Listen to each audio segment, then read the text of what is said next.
So now we're going to get into the patterns. Remember I told you that we're going to do 3 different patterns. Here's the first pattern. As you can see, I wrote it. I consider it a basic pattern. All we're doing is we're taking exactly the same chords, same inversions, and rather than playing them as half notes, we're now playing them as quarter notes. Take a listen. 1, 2, 3, 4. 1, 2, 3, 4. 1, 2, 3, 4. 1, 2, 3, 4. Okay? So now this shouldn't be that difficult because you should have already done these chords, right? We already did it in the inversions. Now we're just playing them rather than half notes, playing them as quarter notes. Do it nice and slow with me. Here we go.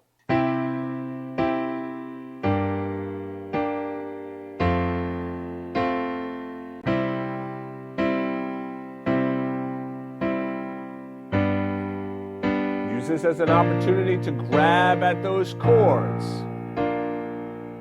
Okay, so now let's play along with the backing track. We'll go through it 2 times.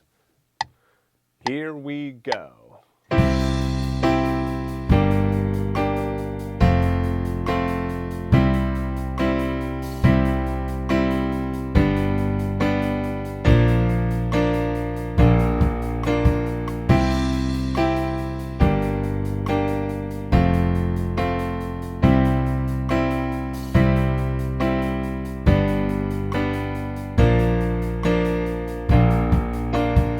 Now, you can hear already that this starts to sound like something.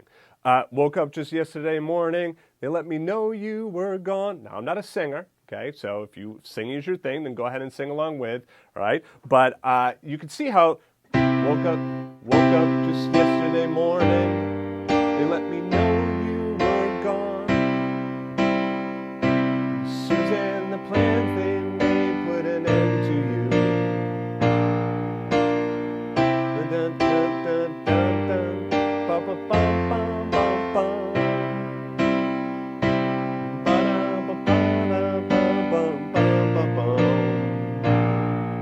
So even if you don't know the lyrics, which I don't know all of the lyrics, but if you don't know all of the lyrics, you could just kind of hum the melody, or like as I just did, you know, like kind of put a little bit of vocalization to the melody while doing this. Don't worry, we will get into, as we move along later, how do you play the melody along with this kind of stuff. Right now, this is really more geared toward if you're accompanying yourself while singing or if you're accompanying somebody else, all right? We got to start with this first. All right, so this is our basic pattern number 1.